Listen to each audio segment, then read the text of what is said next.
ಅಮ್ಮ ಎಲ್ಲಿ? ಅಮ್ಮನ ಅವ್ರ ಫ್ರೆಂಡ್ ಮನೆ ಹತ್ರ ಹೋಗಿದ್ದಾರೆ. ನಾವ್ ಮುಂದೆ ಹೋಗ್ತಿರೋಣ, ಅವ್ರು ಬರ್ತಾರೆ. ಅಲ್ಲ, ಅಮ್ಮಂಗೆ ಈ ಎಣ್ಣೆಯಿಂದ ನಿಜವಾಗ್ಲೂ ಕಾಲ್ ನೋವು ವಾಸಿ ಆಗತ್ತಾ? ಸಿಂಧು ಅವ್ರೆ, ಇದು ಬರೀ ಎಣ್ಣೆ ಮಾತ್ರ ಅಲ್ಲ, ಸಂಜೀವಿನಿ ಇದ್ದ ಹಾಗೆ. ಕಾಡಿನ ಗಿಡಮೂಲಿಕೆಗಳ ಅಷ್ಟು ಸಾರ ಇದ್ರಲ್ಲಿದೆ ಗೊತ್ತಾ? ನಿಜ ಹೇಳ್ಬೇಕು ಅಂತಂದ್ರೆ ಇದೆ ನಮ್ ದೇಶದ ನಿಜವಾದ ಔಷಧಿಗಳ ಮೂಲ ಅರ್ಥ. ಅಮ್ಮ ಕಾಲ್ ನೋವಿಂದ ಎಷ್ಟು ಒದ್ದಾಡ್ಬಿಟ್ರು ಅಂದ್ರೆ ಸಿಟಿಗ್ ಬಂದು ಹಾಸ್ಪಿಟಲ್ಗಳು ಕರ್ಕೊಂಡೋಗಿ ಫೇಮಸ್ ಸ್ಪೆಷಲಿಸ್ಟ್ ಗಳ ಹತ್ರನೂ ಮೀಟ್ ಮಾಡ್ಸಿದ್ವಿ. ಆದ್ರೆ ಏನು ಯೂಸ್ ಆಗ್ಲಿಲ್ಲ. ಆಮೇಲೆ ಒಂದಿನ ಈ ನೀರ್ಗಂಟಿ ಮಲ್ಲಪ್ಪನ್ ಮಗ ಹೇಳ್ದ ಅಂತ ಈ ನಾಟಿ ವೈದ್ಯರ ಹತ್ರ ಬಂದು ತೋರ್ಸಿದ್ಮೇಲೆ ಅಮ್ಮನ್ ಕಾಲ್ ನೋವು ಮುಕ್ಕಾಲ್ ಭಾಗ ವಾಸಿ ಆಯ್ತು. ಅಮ್ಮ ಇಷ್ಟು ಚೆನ್ನಾಗಿ ಓಡಾಡ್ತಾ ಇರೋದು ಈ ಔಷಧಿಯಿಂದಾನೇ ಗೊತ್ತಾ? ಈ ಎಣ್ಣೆಯಲ್ಲಿ ಅಶ್ವಗಂಧ ಮತ್ತೆ ಲಕ್ಕಿ ಗಿಡದ ರಸ ಹಾಕಿರ್ತಾರೆ. ಇದು ಮೂಳೆ ನೋವಿಗೆ ರಾಮಬಾಣ ಅಂತಾನೆ ಹೇಳ್ಬೋದು. ಹಾಗಿದ್ರೆ ನಾವಿಲ್ಲಿಂದ ಹೋಗ್ಬೇಕಾದ್ರೆ ನಮ್ಮಪ್ಪಂಗೂ ಈ ಎಣ್ಣೆನ ತಗೊಂಡ್ ಹೋಗ್ಬೇಕು. ಅದಕ್ಕೇನಂತೆ, ತಗೊಂಡೋಗಿ.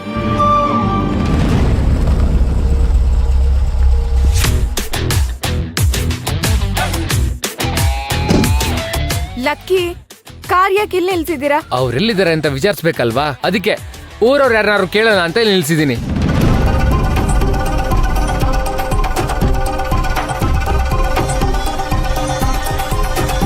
ಇಶಾನಿ, ನೀನ್ ಇಲ್ಲೇ ಇರು. ಅಲ್ಲಿ ಮಕ್ಳು ಆಟ ಆಡ್ತಾ ಇದಾರಲ್ಲ, ಅವ್ರ ಹತ್ರ ವಿಚಾರಿಸ್ಕೊ ಬರ್ತೀನಿ.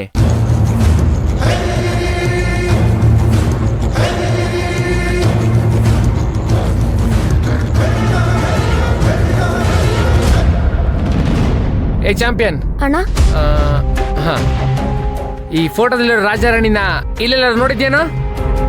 ತೋರ್ಸಿದ್ರೆ ಏನ್ ಕೊಡ್ತೀರಣ್ಣ? ಟೀ ಬಿಸ್ಕೆಟ್ ಕೊಡ್ತೀನಿ ಕಣ. ಏನೊಳ್ಳೆ ದೊಡ್ಡ ಕಾರಲ್ಲಿ ಬಂದಿದ್ಯಾ ಅಂದ್ರೆ ಟೀ ಬಿಸ್ಕೆಟ್ ಕೊಡ್ತೀನಿ ಅಂತೀಯಲ್ಲ, ಇಷ್ಟೇನಾ ನಿನ್ ಗತಿ?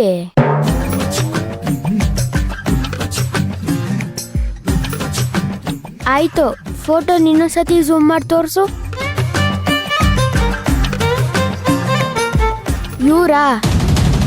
ಹಿಂಗ್ ಸ್ಟ್ರೈಟ್ ಹೋಗು, ಲೆಫ್ಟ್ ತಿರಿಕೋ, ಅಲ್ಲಿ ಸ್ಕೂಲ್ ಮನೆ ಸಿಗುತ್ತೆ. ಪುನಃ ತಿರಿಕೋ, ಹಂಗೆ ಹೋಗು, ಅಲ್ಲೇ ತೋಟದಲ್ಲಿರ್ತಾರೆ. ತೋಟದ ಮನೆನಾ? ಶಿಟ್, ಅವ್ರಿಲ್ಲೇ ಇದ್ದಾರ. ಇದೇನಾರು ಇಶಾನಿ ಗೊತ್ತಾದ್ರೆ ಅವಳು ನನ್ ಬಿಟ್ಟು ವಿರಾಟ್ ಜೊತೆ ಹೋಗ್ಬಿಡ್ತಾಳೆ. ಬೇಡ ಬೇಡ ಬೇಡ, ಅವಳಿಗೆ ಹೇಳೋದು ಬೇಡ. ಇನ್ನೊಮ್ಮೆ ಮೊಬೈಲಲ್ಲಿ ಫೋಟೋ ತೋರ್ಸು. ಇವ್ರ ಅಲ್ಲಿ ಬರ್ತಾ ಇದಾರೆ ನೋಡಿ ಅಲ್ಲಿ.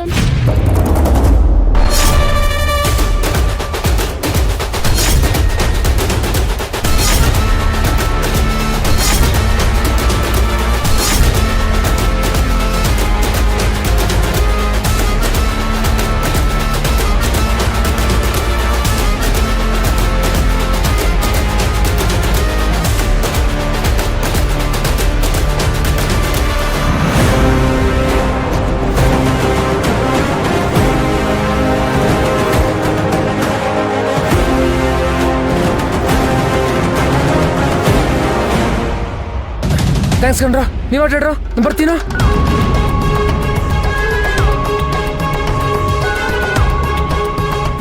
ಶನಿ, ಅವ್ರ್ಯಾರಿಗೂ ಗೊತ್ತಿಲ್ಲಂತೆ. ನಾವು ಆ ಕಡೆ ಹುಡ್ಕೋಣ. ಲಕ್ಕಿ, ಇಲ್ಲಿಂದ ಸ್ವಲ್ಪ ಮುಂದೆ ಹೋಗಿ ಯಾರನ್ನಾದ್ರೂ ದೊಡ್ಡವ್ರನ್ನ ವಿಚಾರಿಸೋಣ. ಏ, ಈ ಬಿಸಿಲೊತ್ತಲ್ಲಿ ದೊಡ್ಡವ್ರು ಯಾರು ಹೊರಗಡೆ ಬರ್ತಾರೆ ಹೇಳು? ಈ ತರ ವಿಷಯದಲ್ಲಿ ಮಕ್ಳ ನಮ್ಗೆ ಹೆಲ್ಪ್ ಮಾಡೋದು, ಅದಕ್ಕೆ ಮಕ್ಳನ್ನ ಕೇಳಿದ್ದು. ಅವ್ರಿಗೆ ಗೊತ್ತಿಲ್ಲಂತೆ. ಬಾ ಬಾ ಹೋಗೋಣ. ಒಂದ್ಸರಿ ಕೇಳಿ ನೋಡೋಣ. ಟೈಮ್ ವೇಸ್ಟ್ ಮಾಡೋದೇನಕ್ಕೆ, ಬೇರೆ ಕಡೆ ಹುಡ್ಕೋಣ, ಸಿಗ್ಬಿಡ್ತಾರೆ. ಬಾ ಬಾ ಬಾ ಬಾ.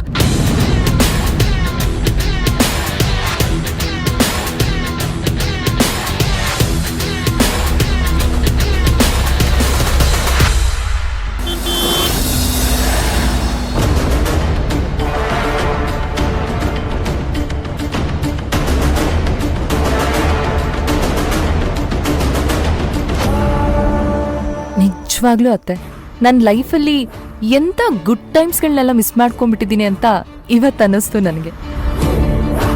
ಥ್ಯಾಂಕ್ ಯು ಸೋ ಮಚ್ ಅತ್ತೆ. ಮನುಷ್ಯ ಯಾರ ಜೊತೆ ಸಹವಾಸ ಮಾಡ್ತಾನೆ ಅನ್ನೋದ್ರ ಮೇಲೆ ಅವನ್ ಬೆಳವಣಿಗೆ ನಿಂತಿದೆ. ಸರಿ, ಗುಡ್ ನೈಟ್, ಹೋಗ್ ಮಲ್ಕೊ. ಗುಡ್ ನೈಟ್ ಅತ್ತೆ. ಮಾವ, ಅಥರ್ವ, ಅಥರ್ವ, ನಾನು ನಿಜವಾಗ್ಲೂ ತುಂಬಾ ಎಕ್ಸೈಟೆಡ್ ಆಗಿದ್ದೀನಿ. ಪಾರ್ಟಿ ಮುಗೀತಾ? ಹಾ, ಆದ್ರೆ ಈ ಪಾರ್ಟಿಯಿಂದ ನಂಗೇನೋ ಒಂಥರ ಹೊಸ ಲೈಫ್ ಶುರುವಾಗಿದೆಯೇನೋ ಅಂತ ಅನ್ನಿಸ್ತಾ ಇದೆ. ಹೊಸ ಲೈಫಾ? ಹೌದು. ಇವತ್ ನಾನು ಯಾರ್ಯಾರನ್ನೆಲ್ಲ ಮೀಟ್ ಮಾಡ್ದೆ ಗೊತ್ತಾ? ಮಿನಿಸ್ಟರ್ ವೈಫು, ಹಾಗೆ ಫೇಮಸ್ ಸೀರಿಯಲ್ 3 ಗಂಟು 100 ನಂಟು ಹೀರೋಯಿನ್ ಇದಾರಲ್ಲ, ಅವ್ರು ಬಂದಿದ್ರು, ಅವ್ರನ್ನ ಮೀಟ್ ಮಾಡ್ದೆ. ಜೊತೆಗೆ ಜ್ಯುವೆಲ್ರಿ ಶಾಪ್ ಓನರ್ ಹೆಂಡತಿ ಬಂದಿದ್ರು. ಹಾಗೆ ಇನ್ನೂ ಯಾರ್ಯಾರು ದೊಡ್ಡ ದೊಡ್ಡ ಕಂಪ್ನಿ ಓನರ್ಸ್ ಎಲ್ಲ ಬಂದಿದ್ರು ಅಥರ್ವಾ. ನಾನು ಅವ್ರ ಜೊತೆ ಸೆಲ್ಫಿ ತಗೊಂಡೆ. ಅವರು ವಸುಂಧರಾ ಅವ್ರ ಸೊಸೆನಾ ನೀವು ಅಂತ ಎಷ್ಟು ಚೆನ್ನಾಗಿ ಮಾತಾಡ್ಸಿದ್ರು ಗೊತ್ತಾ? ಹಾ, ಹೌದಾ? ಅಮ್ಮ ನಿನ್ನ ಎಲ್ರಿಗೂ ಪರಿಚಯ ಮಾಡಿಸಿದ್ರಲ್ವಾ? ಹ್ಞೂ ಅಥರ್ವಾ. ತುಂಬಾ ಪ್ರೀತಿಯಿಂದ ದಿಸ್ ಇಸ್ ಮೈ ಡಾಟರ್ ಇನ್ಲ ಅಂತ ಎಲ್ರಿಗೂ ಪರಿಚಯ ಮಾಡಿಸಿದ್ರು. ನಂಗೆ ಹೇಗ್ ರಿಯಾಕ್ಟ್ ಮಾಡ್ಬೇಕು ಅಂತಾನೆ ಗೊತ್ತಾಗ್ಲಿಲ್ಲ. ಅಥರ್ವಾ, ಎಲ್ರೂ ಅತ್ತೆ ಆಟಿಟ್ಯೂಡ್ ಬಗ್ಗೆ ಕಾಂಪ್ಲಿಮೆಂಟ್ ಮಾಡಿದ್ದು. ನಾನಂತೂ ಇವತ್ತು ಹೊಸ ಪ್ರಪಂಚನೇ ನೋಡ್ಬಿಟ್ಟೆ. ನೀನ್ ಹೀಗೆ ಖುಷಿಯಾಗಿದ್ರೆ ನನಗೂ ತುಂಬಾ ಸಂತೋಷ. ಬರೀ ಖುಷಿ ಅಲ್ಲ, ಆಕಾಶದಲ್ಲಿ ಹಾರಾಡ್ದಾಗ ಆಗ್ತಾ ಇದೆ. Thank you so much Atharva. Thanks ನನ್ಗೆ ಯಾಕೆ? ನೀನ್ ನನ್ಗೆ ಹೆಂಡತಿ ಸ್ಥಾನ ಕೊಟ್ಟಿರೋದಕ್ಕೆ ತಾನೆ ಇದೆಲ್ಲ ಸಾಧ್ಯ ಆಗಿದ್ದು. ನಾನ್ ನಿನ್ಗೆ ಹೆಂಡತಿಯನ್ನ ರಿಲೇಶನ್ಶಿಪ್ ಅಲ್ಲಿ ಸ್ಥಾನ ಕೊಡೋಕ್ಕೂ ಮೊದಲು ನನ್ನ ಹೃದಯದಲ್ಲಿ ಜಾಗ ಕೊಟ್ಟಿದ್ದೀನಿ. ಹೌದು, ಆ ಜಾಗ ಕೊಟ್ಟಿರೋದ್ರಿಂದಾನೇ ಇಂಥ ಅದ್ಭುತವಾದ ಲೈಫ್ ನನಗೆ ಸಿಕ್ಕಿರೋದು.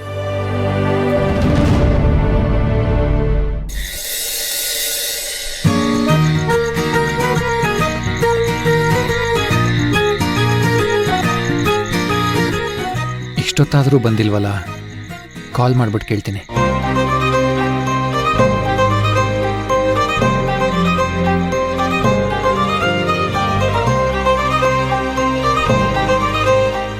ಅಂಟಮ್ಮ, ಸಿಂಧು ಅವ್ರ ಫೋನ್ನ ಇಲ್ಲೇ ಬಿಟ್ಟೋಗಿದ್ದಾರೆ.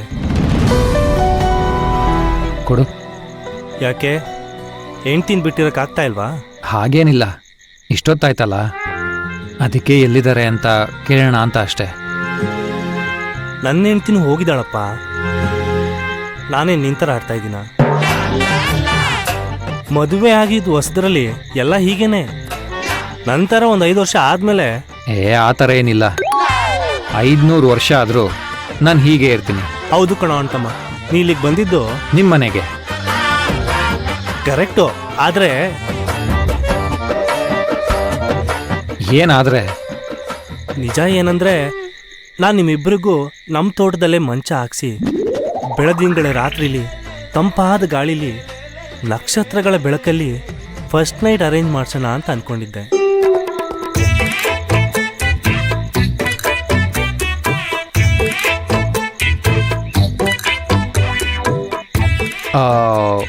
ಅನ್ಕೊಂಡಿದ್ದೆ ಅಂದ್ರೆ ಈಗ ಪ್ಲಾನ್ ಚೇಂಜ್ ಆಯ್ತು.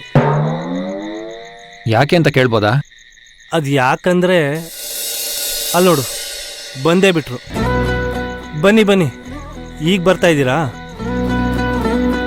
ಸಿಂಧು ಅವರೇ, ನಿಮ್ಮ ಯಜಮಾನ್ರು ನಿಮ್ಗೂ ನಿಮ್ಮ ಯಜಮಾನ್ರಿಗೂ ಫಸ್ಟು ನಿಮ್ಗೆ ಈ ಊರು ಭಯ ಅಂತ ಹೇಳ್ತಾ ಇದ್ರಲ್ವಾ? ಅಷ್ಟೇ. ಅದ್ಹೌದು, ನೀವ್ಯಾಕೆ ಫೋನ್ ಮರ್ತ್ಬಿಟ್ಟು ಹೋಗಿದ್ರಿ? ಮಾತಾಡೋದಿಕ್ಕೆ ಪ್ರಕೃತಿ ಅವ್ರು ಇರ್ಬೇಕಾದ್ರೆ ಫೋನ್ ಯಾಕೆ ಅಂತ ಬಿಟ್ಟು ಹೋದೆ.